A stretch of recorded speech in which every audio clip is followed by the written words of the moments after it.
हरे कृष्णा। मैं नवनीत व्यास astro channel में आप लोगों का फिर से बहुत बहुत स्वागत करता हूं। 3 नवंबर 2023 को दैत्य गुरु शुक्राचार्य नीच के हो जाएंगे। देखिए, आप 3 नवंबर 2023 से लेके ऑलमोस्ट 30 नवंबर तक शुक्राचार्य नीच राशि में जो है गोचर करेंगे। कन्या जो राशि है, ये शुक्र के एलिमेंट्स को, शुक्र के कैरेक्टरिस्टिक्स को कहीं ना कहीं पर हिट कर जाती है।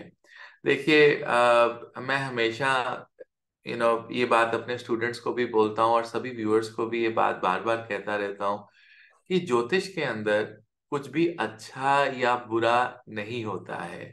हमेशा हर एक चीज का एक मतलब होता है। उसका उसके पीछे एक मीनिंग जो है वो निकल कर आता है। शुक्र 3 नक्षत्रों में गोचर करेंगे। उत्तर फाल्गुनी, पूर्व फाल्गुनी और चित्रा। यहाँ पर इस राशि के मालिक बुध देव हैं। और क्यों शुक्र यहाँ पर ऐसी एनवायरनमेंट में फील करते हैं जहां उन्हें कुछ समझ में नहीं आ रहा होता है कि ये क्या चल रहा है।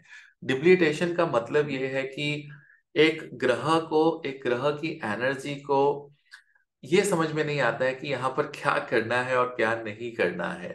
एग्जॉल्टेड का मतलब है कि एक ग्रह कंप्लीटली अवेयर होता है सिचुएशन का, इसीलिए वो वहां पर ज्यादा अच्छा परफॉर्म करता है।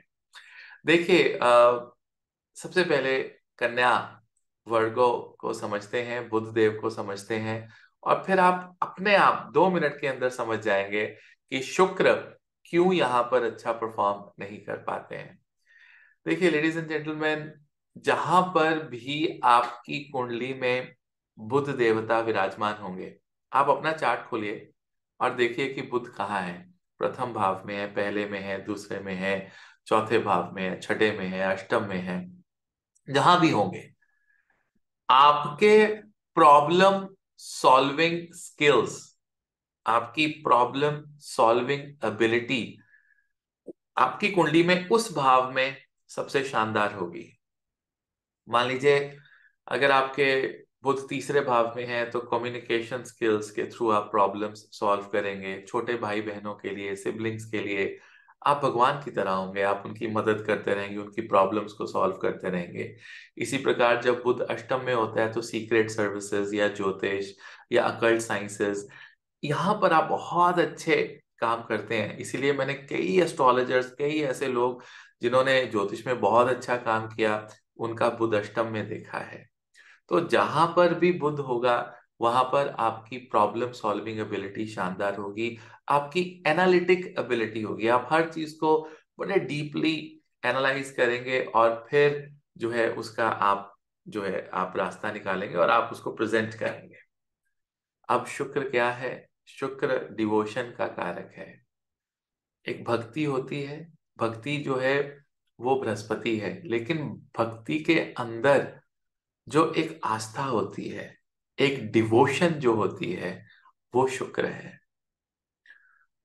इसी को हम प्यार का नाम भी देते हैं। प्यार का मतलब ये नहीं होता है कि आप एक दूसरे को जज करें और आप ये सोचें कि आपको इससे क्या फायदा हो सकता है और क्या नुकसान हो सकता है और फिर आप रिश्ता जोड़ें। ये प्यार नहीं होता है। शुक्र को एनालिटिक ग्रह नहीं मानते हैं। आप शुक्र को बोलिए ना कि आपको किसी से बहुत प्यार है या आपको किसी के साथ बहुत डिवोशन है, इसके पीछे लॉजिक बताइए। तो मरकुरी आपको लॉजिक बताएगा, बुध आपको लॉजिक बताएगा, लेकिन शुक्र नहीं बता पाएगा, क्योंकि उनके जीन्स में, उनके डीएनए में ऐसा कुछ है ही नहीं। अब आप सोचिए कि एक ऐसा भाव, एक ऐसा घर जहां पर रोग, शोक, कर्जा, ऋण, बीमारी, शत्रु, litigation, problems, daily routines, even दान, दया, धर्म भी, ये सब छठे भाव से देखे जाते हैं। और इस भाव में जो हर एक चीज कैलकुलेट करके प्रेजेंट की जाती है छठे भाव के अंदर, और इन्हीं कैलकुलेशन से हमें सबसे ज्यादा डर लगता है जीवन में कि कल क्या होगा। मेरे शत्रु आज एक है, कल दो हो जाएंगे। कर्जा आज 100 रुपए का है, कल 200 का हो जाएगा, नहीं उतरेगा तो क्या होगा। इसीलिए छठा भाव एक डार्क भाव है। इसमें एनर्जी जो है कहीं ना कहीं पर बिल्कुल अंधियारे की तरह। जैसे अगर जब आप बीमार होते हैं आपको ये नहीं पता होता है कि आप 2 दिन में ठीक होंगे कि 4 दिन में या 6 दिन में। कर्जा लेते हैं तो हो सकता है 1 साल में उतर जाए, हो सकता 10 साल में ना उतरे, फाइनेंशियल कंडीशन ऐसी जो है वो खराब हो जाए। तो छठा भाव, अष्टम भाव, द्वादश भाव, दे आर दुष्टाना बिकॉज ये dark houses, they are dark houses. You can not see what is going to happen. आपको पता ही नहीं लगता है कि क्या होने वाला है, अंधेरा होता है। और यहाँ पर लॉजिक लगाने की कोशिश की जाती है कि मे बी ये इतना इतना इतना पूरे आपके पास, जब भी आप लोन लेते हैं तो आपके पास पूरे रीपेमेंट स्केड्यूल्स आ जाते हैं आपके पास। हर चीज आपके सामने जो है खड़ी होती है बहुत ऑर्गेनाइज्ड और एनालिटिक वे में। अब आप शुक्र को यहाँ डाल दीजिए, प्यार को, मोहब्बत को, डिवोशन को। जो जब आप किसी से प्यार करते हैं ना, वो प्यार करना शुक्र नहीं होता है, लेकिन जो प्यार का अनुभव है, द एक्सपीरियंस ऑफ लव, उसको हम शुक्र बोलते हैं, दैट इज वीनस। और इसमें जो एक्सपीरियंस है आपका प्यार का, डिवोशन का, उसमें तो एनालिटिक्स हो ही नहीं सकते। उसके अंदर तो प्रॉब्लम सॉल्विंग एबिलिटी हो ही नहीं सकती है। कलयुग में बहुत ज्यादा डिवोटी होना अपने आप में एक प्रॉब्लम है। लोग आपको या तो बहुत सीधा समझेंगे या पागल समझेंगे या आपका फायदा उठाएंगे, लेकिन फिर भी शुक्र वो डिवोशन देते हैं, हर हालत में देते हैं शुक्र वो डिवोशन। सोचिए, गौर कीजिएगा। और अब शुक्र इसमें आ गए, अब इसका रिजल्ट क्या होगा, क्या पॉजिटिव और क्या नेगेटिव चीजें मिलेंगी। अगर आप अपने बिजनेस के लिए डिवोटेड हैं, राइट, बहुत सेंटीमेंट्स से अपना बिजनेस चलाते हैं, आप बिजनेसमैन की बात कर रहा हूं, नौकरी की बात नहीं कर रहा हूं, I am not talking about the job. आप सडनली एनालिटिक हो जाएंगे और बहुत प्रैक्टिकली सोचने लगेंगे कि ठीक है, प्यार है, डिवोशन है, ये मेरे एम्प्लॉयज हैं, ये मेरी कंपनी है। लेकिन उस डिवोशन और उस प्यार को आप एनालाइज करेंगे 1 महीने के अंदर, और इसका जो इफेक्ट है वो 10 नवंबर के बाद, 11 नवंबर के बाद ज्यादा बढ़ेगा। क्योंकि वर्गो, कन्या राशि के जो स्वामी है बुध देव, वो अभी कंबस्ट है, वो अभी अस्तांगत है। तो वो 11 नवंबर के बाद पावरफुल होके सामने आएंगे और कहीं ना कहीं पर आपको जो है और ज्यादा एक एनालिटिकल स्टेट ऑफ माइंड में आपको ले जाएंगे। आप बिजनेस, एंटरप्रेन्योरशिप के बारे में अगर बात करें तो ये बहुत अच्छा गोचर है। आप हर चीज को लॉजिकली सोचते हैं, आप अपनी डिवोशन में भी लॉजिक ढूंढने की कोशिश करते हैं। ये कलयुग का बिजनेस है। लेकिन अगर पर्सनल लाइफ की बात करें तो बहुत से ब्रेकअप्स हो सकते हैं। आपको केयरफुल रहना है। आपको रियलाइज होगा कि आपका पार्टनर सडनली आपके हर प्यार की चीज को जो है एक वैल्यू सिस्टम या वैल्यू के अंदर तोल रहा है, या लॉजिक लगा रहा है कि आपने मुझे एक गिफ्ट दिया तो इसके पीछे क्या लॉजिक होगा, आप मुझे घुमाने लेके जा रहे हैं तो क्या लॉजिक होगा। आपके स्टेटस को, आपकी नौकरी को, आपकी फिजिकलिटी को, आपके इमोशंस को एनालाइज किया जब जाता है तो वो हर्ट होता है। प्यार वो होता है जहां पे कोई एनालाइज, आप एनालिसिस मत करो, उसको आप प्रॉब्लम मत समझो। हर चीज को, मान लीजिए आप लेट हो गए तो उसको problem solving ability, techniques, AI, उस चीज से आप समझाने की कोशिश करते हो सामने वाले को। ये प्यार नहीं है। प्यार होता है या नहीं होता है, या 100% होता है या 0%, 50-60% प्यार को प्यार नहीं कह सकते आप। You can not say that कि okay I love you, but probably 10-15% मुझे ये भी सोचना है, मुझे अपने पेरेंट्स से भी बात करनी है, मुझे ये करनी है। हाँ, पेरेंट्स से अगर आप प्यार करते हैं, कॉन्फिडेंट है, तो आप पेरेंट्स से बात करिए, कौन रोकेगा आपको। और अगर पेरेंट्स रोकते भी हैं तो लॉजिकली आप उनको समझाने की कोशिश करेंगे, यहाँ पे और फेल हो जाएंगे। बिकॉज आप लॉजिकली अपने पेरेंट्स को नहीं समझा पाएंगे अगर वो एग्रीड नहीं है। कैसे समझा पाएंगे? अपनी विल पावर से, डिवोशन से। उन्हें जब नजर आएगा कि ये बच्चा उसी के लिए ही डिवोटेड है और कंप्लीटली डिवोटेड है, तो फिर पेरेंट्स को थोड़ी बहुत बात समझ में आती है। लेकिन अगर आप लॉजिकली अपने पेरेंट्स को समझाते हो कि मुझे इसी से बात करनी है, तो वो शायद कन्विंस नहीं होंगे। आप समझ रहे हैं? तो यहाँ पर ब्रेकअप्स होंगे और लॉजिकल रिलेशनशिप्स भी जुड़ेंगे। कभी कभी आप देखते हैं ना कि एक एवरेज लुकिंग लड़का होता है और उसको बहुत सुंदर वाइफ मिली होती है, वाइस वर्सा भी होता है। तो वो क्यों होता है जानते हैं आप?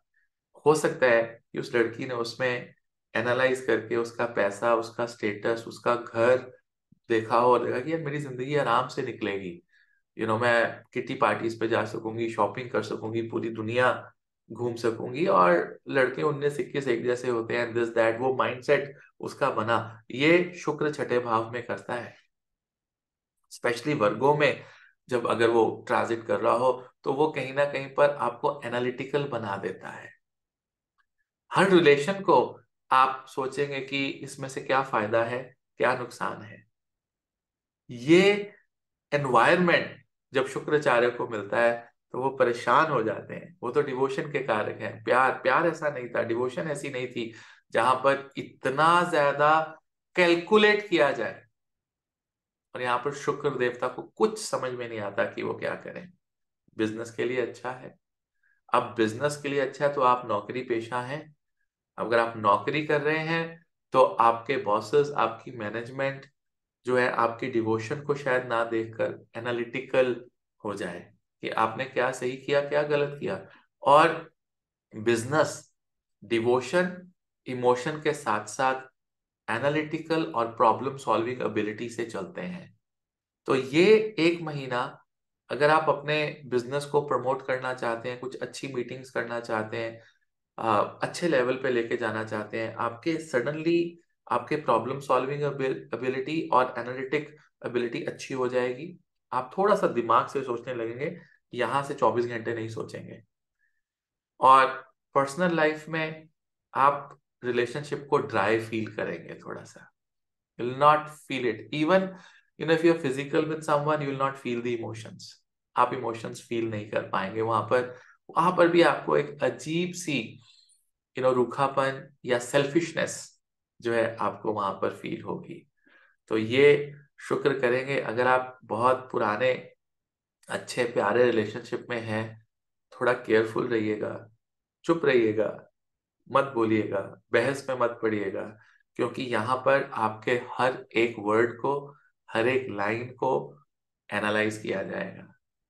और जब एनालाइज होगा और एनालिटिकल जवाब आपको मिलेगा तो बहुत दुख लगेगा और यहाँ से आप अंदर से टूटेंगे। और जब एक ब्रेकअप होता है ना, वो एक दिन में नहीं होता है। थोड़ा थोड़ा थोड़ा थोड़ा करके इंसान अंदर से टूटता जाता है। जैसे लोहे पे चोट बजती है, वो टूटा नहीं, फिर टूटा नहीं, फिर टूटा नहीं।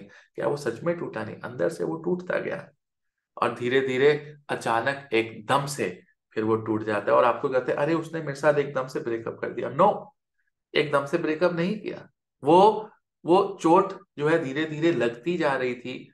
और वो समय एक ऐसा आया कि कुछ गोचर ऐसे हुए, कुछ ट्रांजिट ऐसे हुए, और छोटी सी बात हुई और रिश्ता टूट गया।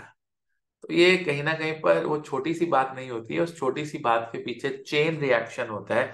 लंबी बातें होती हैं जो धीरे धीरे अंदर आपको हिट करती जाती है। और आप किसी से प्यार करते हैं तो आप अपनी कंप्लेन नहीं कर सकते हैं, क्योंकि आपके पास लिमिटेड टाइम होता है एक दूसरे के साथ बिताने का, अपने कार्य कर्म।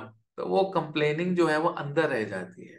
जब आप दिल खोलते हैं तो 90% झगड़ा हो जाता है। सामने वाला कहता है नहीं, ये तो बिल्कुल ऐसा नहीं है, मैं तो बिल्कुल ऐसा नहीं सोच रहा था, मैं बिल्कुल ऐसा नहीं कर रहा था, आपको कैसे लगा, it is hurting me. And then you restrict yourself, आप चुप हो जाते हैं। आपको लगता है कि नहीं, आपको नहीं एक्सप्रेस करना है, क्योंकि एक्सप्रेस करने का कोई फायदा ही नहीं है। और जब आप एक्सप्रेस करते हैं तो सामने वाला सोचता है कि मैं सच में ऐसा हूं, मैं ऐसा तो बिल्कुल भी नहीं हूँ, why she is taking like that. तो ये जो चीजें हैं वो अंदर से तोड़ती हैं और रिश्ता एक दिन छोटी सी बात पे टूट जाता है। और फिर इंसान महीने बाद सोचता है कि ये हुआ क्या, क्यों हुआ। और जिनके ब्रेकअप पिछले 3 महीने में हुए हैं ना, इस एक महीने में वो भी बहुत सोचेंगे कि क्यों हुआ, जरूरी था क्या ब्रेकअप होना, क्योंकि उनके अपने कुछ ऐसे ट्रांजिट्स होंगे। और यहाँ पर वो एनालिटिकल दिमाग चलेगा आपके प्यार, लव, रोमांस, डिवोशन को लेकर। आप दान करेंगे ना, उसमें भी सोचेंगे कि इतना दान किया वो मुझे फायदा क्या होगा। कितने परसेंट नवनीत सर कहते हैं कि जब आप कुदरत को दान करते हो तो आपको 10x फायदा होता है। तो अब आप वो 10x को कैलकुलेट करने लगोगे कि 100 रुपया दिया है तो अब मेरे ये लाख रुपए या 1000 रुपए या 10,000 रुपए कब मुझे मिलेंगे, कहाँ से आएंगे। तो वो शुक्र छठे भाव में आपके दान को, चैरिटी को भी एनालिटिकल मोड में ले आता है, प्रॉब्लम सॉल्विंग मोड में ले आता है। तो ये एस्पेक्ट्स हैं। अब आप ये देखिए इसमें क्या पॉजिटिव है क्या नेगेटिव है। कुछ लोगों के परिवार में ये बताया जाता है कि बेटा जब लड़का ढूंढो शादी के लिए या लड़की ढूंढो शादी के लिए तो अमीर होनी चाहिए, राइट। उसका फाइनेंशियल स्टेटस, उसका नौकरी, उसका बिजनेस अच्छा होना चाहिए। इसको बोलते हैं एनालिटिकल प्यार, एनालिटिकल डिवोशन, राइट। तो उनके लिए तो बहुत अच्छा समय है। जैसे शुक्र जब छठे भाव में होता है तो फिल्म इंडस्ट्री, फिल्म स्टार्स को प्रमोट करता है, बहुत अच्छा। क्यों? उसका रीजन क्या है कि जब आप प्यार करते हैं, शूट कर रहे हैं, आप एक रोमांटिक सीन को शूट कर रहे हैं तो उसको एनालाइज किया जा रहा है कि वो कितना रोमांटिक था और कितना रोमांटिक नहीं था। इसी प्रकार जब शुक्र छठे में हो तो 90% आपको सामने वाले को स्पाउस बड़ा हैंडसम या बहुत ब्यूटीफुल लड़की मिलती है, क्योंकि वो रिश्ता जो है, मतलब सामने वाले को बहुत ब्यूटीफुल मिलने का मतलब ही आप एवरेज लुकिंग है, आप इतने ब्यूटीफुल नहीं है। सो दैट मीन्स वो रिश्ता कहीं ना कहीं पर कैलकुलेटेड रिश्ता था, उसके पीछे कुछ कैलकुलेशन थी। चाहे वो आपकी नेचर को लेकर, आपके स्वभाव को लेकर कोई बहुत इंप्रेस हो गया हो, राइट, और आपके बात करने के तरीकों को लेकर कोई बहुत इंप्रेस हो गया हो, या आप जिस तरह से मूव करते हैं, जिस तरह से अपने काम के लिए डेडिकेटेड हैं, उसके लिए आपको उससे से प्यार हो गया हो। Again this is analysis. प्यार वो होता है कि आप जो भी करते हैं अपने जीवन में, बस आपको उससे प्यार है, उसके पीछे कोई लॉजिक नहीं है, वो प्यार होता है। तो यहाँ पर वो लॉजिक थोड़ा जब आता है तो शुक्र कहीं ना कहीं पर इलॉजिकल हो जाते हैं, उनको समझ में नहीं आता है कि ये क्या है, और शुक्र के पास टेक्निकली कोई लॉजिक ही नहीं है, right. So that's where the problem is. समझिएगा, इस एक महीने को ध्यान से गुजारिएगा। मैं फिर आऊंगा अगली वीडियो लेकर। टिल देन, हरे कृष्णा। बहुत बहुत प्यार आप सबको।